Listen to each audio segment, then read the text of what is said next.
Hey guys, so I came up with a pretty random video idea that's pretty in depth, so I'm gonna try and make it quick, but it's definitely gonna be one of my longer videos, and I'm definitely not gonna hit on everything I should have.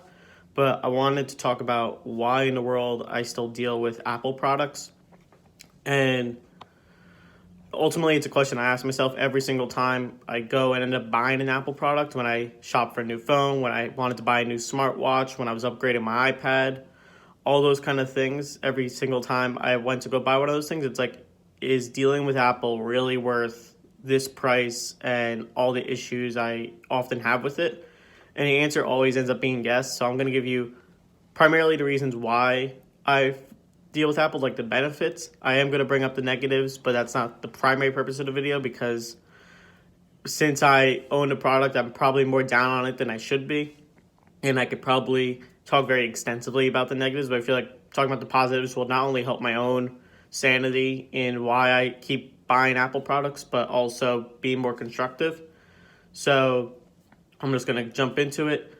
The biggest reason for the average user, someone that's not super technically advanced and not super into a lot of extra features and stuff, is that they have a very sleek and simple user interface. If you were to buy a grandparent their first smartphone kind of thing, the first smartphone you would buy them is an Apple because it's the easiest to kind of make them do the basic things like text and call and all that. Just the big screen, it works well. It's just simple. I don't know how else to really explain it. They've done a very good job with making it so that the average user could do what they need to do very easily. The trade-off with this comes that it has very, very little customization. Since it's so simple and the user can't do much that can mess up how it works properly, the user also can't adjust things if they know more about the device than most people do. For example, all the storage settings and stuff. A big thing that other devices have is you can clean your cache, which is this extra data stuff that it saves for really no reason, nothing helpful to you. There is actual reason, but I'm not going to get into it. It doesn't let you just simply clean it out. In fact, when they rolled out their offloading feature, it does the exact opposite. Rather than deleting the extra storage stuff that you don't care about, it deletes the app itself but saves all that extra storage that you don't care about, which is bizarre to me. The concept being that that extra storage is usually things like, oh, it saves like you logged in and what your recently viewed things on this app were and all that kind of stuff, which you could don't really need usually, at least in my opinion. But whatever, that lack of customization is definitely a big downside. Not being able to use a lot of third-party things on the app to change on the device, to change the device itself to a great extent. Most of it just tolerates third-party apps and downloads to make it work, unless you jailbreak your device, which I never recommend. But let's get back to positives so that I don't drive myself nuts. One of the big things I love about Apple is the multi-device compatibility. I have an iPad, an Apple phone, an Apple Watch, which means that all those devices work pretty well together. One of the very good example of this, that's a very minute example, is I type all my show sheets for this video, for these shows on my iPad. I watch it all on my iPad, like I scroll through it and stuff. And then when I go to download it I'll go to download the video on my phone and all that stuff, and I'm saving my video on my phone. I could copy paste the title that I typed out on my iPad, and without doing anything else, just copying it on my iPad, I could paste it in my phone because it knows that I'm trying to do that inherently, which is a very, very minute example, but it just shows how strong the handoff capabilities are of between the iPad and the phone and the watch. This is more clearly seen by things like the actual handoff feature where whenever you open up an app on your phone, a little in the bottom corner of your iPad, that app will pop up and you could jump right to where you're in that app. For example, if you're using messages, you're texting someone on your phone, you stop texting halfway through, you could immediately open it up on your iPad and you'll still be in that same spot in your text message. AirPlay is a very big thing with the Apple TV and the phone and stuff. That works very seamlessly, which is great. And then there's a lot of other things like that. Obviously, the Apple Watch and Apple phone work very, very fluidly together, and I'm going to get into that in a second. But a lot of these features are also replicated by other companies, stuff Google with Chromecast and the Google phone and all that stuff. does pretty much just as good a job. It's just, again, the user interface thing, I think it's a little simpler all in Apple. It inherently does things without too much extra legwork. There's also the feature of AirDrop, which, as far as I know, isn't designed well in other devices, where you could drop something like a picture on your phone and drop it to someone else with an Apple phone immediately, just by magic, let's call it, because I guess it works through Bluetooth most likely, but I'm not really sure how. Those kind of things, and that also works device to device. So when I'm recording these videos and stuff, I could very easily AirDrop the video to my iPad rather than like saving it to Google Drive or Files or something like that. Gonna keep rolling with positives, and then I'll circle back around with negatives that probably counteract some of these, just because I want to get the positives out of the way. Connecting to the primary apps on an Apple device is very good. For example, Siri itself, I have a lot of issues with Siri. I'm going to get into it in a second. But when you ask Siri to do something and you want it to like do something, connect to an app on your device, it does well with that. That's the reason I still deal with the Reminders and Notes app as my primary apps for those functions on my phone, is that I could say, oh, Siri, I'm saying it that way so I don't activate it, but oh, Siri, can you remind me in 2 hours to take out the garbage? And it'll set that reminder very quickly. Same thing with Notes and all that. That's something where other devices might have it. I'm not as familiar as other devices as I should be. I'm sure that Google probably has it with the Pixel and all that. And realistically, if I had my choices, I would try and switch all my primary apps over to Google, because I use Google apps for a lot of things. I'm going to get into that in a second. But Siri in that aspect does a very, very good job of connecting in those ways. It also gets into Siri shortcuts, which I've recently found in the past year, and they work fantastic. It allows you to do a lot of customization and automation and things like that previously weren't available to most Apple users. I'll probably have an episode in of itself to talk about Siri shortcuts, but it helps counteract a lot of the downsides I was having with Apple, or at least give me the idea that I'm counteracting those downsides. For example, if I wanted to set an automation that every time I walk into a movie theater, my brightness and screen settings go down and all that, I mute my phone and all that, I have a setting like that built in with Siri shortcuts, and it works great. All I have to do is walk in a movie theater and tell Siri that I'm going into movie mode, and it does that. And also, you can have scanners and stuff. For example, I downloaded a scanner where I could scan any given barcode, and it'll bring up a link for that item on Amazon, things like that, which works great.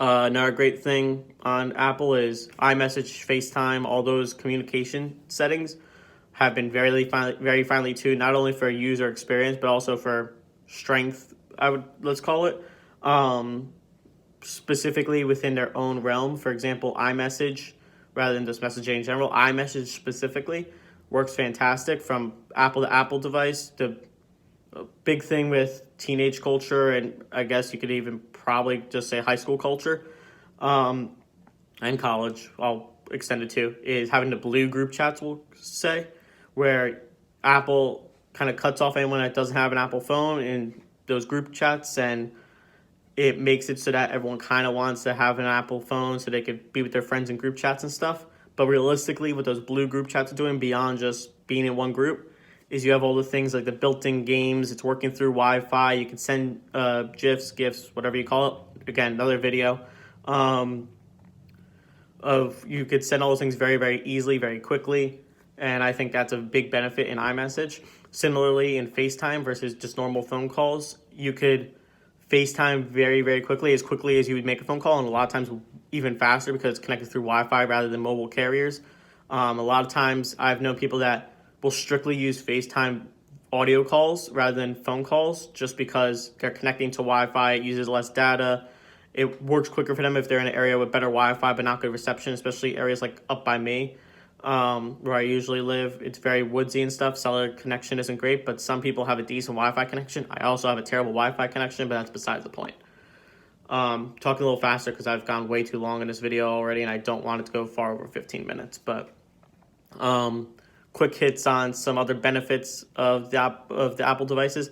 Apple Watch, in my opinion, for app users is still by far the best smartwatch by pretty much leaps and bounds. A lot of the other smart devices, smartwatches, are still focused on fitness, which personally, I don't give a darn about fitness. It's just not my primary reason for having a smartwatch. I want to be able to do things like text and talk to it and ask Siri questions for it and all those kind of things. And the Apple Watch is really the only one that's mastered that. So despite it being so much ridiculously more expensive than every other friggin' smartwatch, I deal with it. And hopefully my smartwatch will last long enough that I don't need to replace it anytime soon, but we'll see what happens. In my opinion, iPad is still the best tablet for purely tablet uses. If you want to use a tablet as like a small computer or a travel computer, that kind of thing, iPad is not your thing. But if you're trying to just do things like play games, watch movies, do quick like notes and type things up and Google searches and all that kind of stuff, iPad I think works the fastest and most fluid for those kind of things, plus all the benefits of like handoff and stuff that I mentioned earlier. If you want a tablet computer thing, go look at a Surface.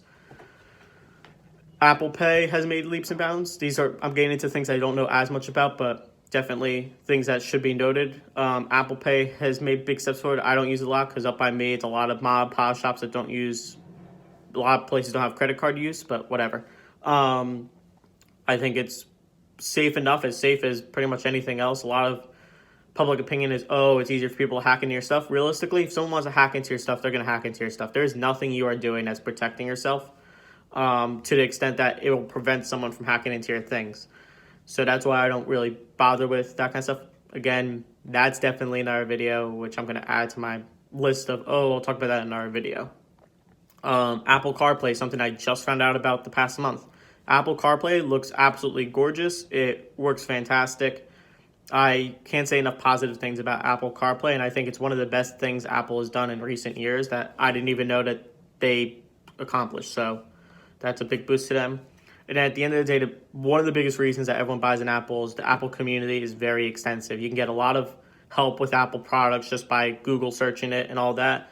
Also, there's the Apple culture, which is very real. There's people want to be with other people who have Apple devices, and anyone that doesn't have an Apple device is very, I can't believe you deal with Apple. There's a lot of that kind of stuff, which is completely unnecessary, but it exists, so it matters. Gonna hit the downsides real quick. So I talked about the lack of customization. That's one of my biggest things, my peeve about Apple devices, but also their primary apps are just lackluster. I know Apple could do better if they wanted to. I don't know why they don't do better. It's probably because they make enough money and there's no reason for them to. But Apple Maps, Apple Calendar, the Pages/Keynotes thing, Safari itself are all pathetic compared to even just their Google counterparts. Google Maps is way better. Google Calendar is way better. Google Sheets, Slides, and Docs is way, way better than Pages and Keynote. I don't think anyone's ever even used Pages and Keynote and probably don't even know what I'm talking about. Google Chrome, I believe, works way, way better than Safari, especially when you incorporate things like Google Chrome's handoff features in of itself is absolutely fantastic. If you don't know about it, you can sign into your Google Chrome account on all your devices and everything hands off seamlessly, even more seamlessly than Safari, especially because not all computers have Safari. Like if you're on a desktop at a library, you can bring up your Google Chrome, everything pops right up. Siri, out of all the AIs, is definitely the worst AI. It's slow. It's not intelligent, especially compared to, like, I have a Google Home in my room.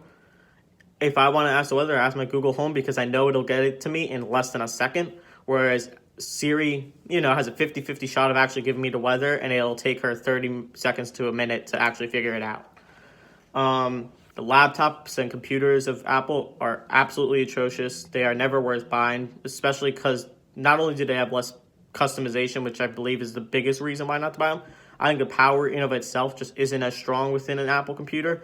A lot of people say, if you're doing design and stuff, first of all, you're not doing design. Get off your high horse. And also, that lack of customization limits you so much that even if it's better for design and stuff, I still think buying any kind of PC computer works way better. A Windows computer, obviously, if you're coding stuff, Linux is the way to go, but the average user should be shopping Windows, not Apple's garbage. They are still steps behind for major features in a lot of their devices. For example, wireless charging didn't come out until years after everyone else figured out wireless charging. A lot of the camera stuff didn't improve until very, very recently. They were still dealing with very poor camera quality compared to other devices that rolled out. A lot of the Bluetooth earbud stuff they were late on. So a lot of those things they were very late on, and then made up for it once they rolled it out by hyping it enough. The extra accessories you could buy for Apple, I believe, are the worst quality of those similar extra devices. For example, the AirPods, everyone loves their AirPods.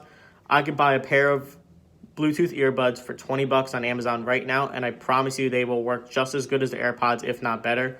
And you didn't spend too much money on them. The Apple Pencil works fine. Again, it's one of those things, Apple to Apple works great, but overall, you could buy just as good a device for way less money on Amazon. The cases, the replacement chargers, the external batteries, all those, go to Anker. Anker does a great job with cases and chargers and external batteries and stuff, and for definitely cheaper cost than Apple. And then at the end of the day, I've kind of let into it a bit. Apple is so expensive, and I don't know why. It's just because they're greedy. Nothing they're doing requires the amount of money that they're asking for. And that's where I'm going to leave it off. I know I got very dark and into the downsides when I said I wasn't going to, but it is what it is. I'm going to wrap it up here because the video is getting very long. I'll talk to you guys all tomorrow, and see you then.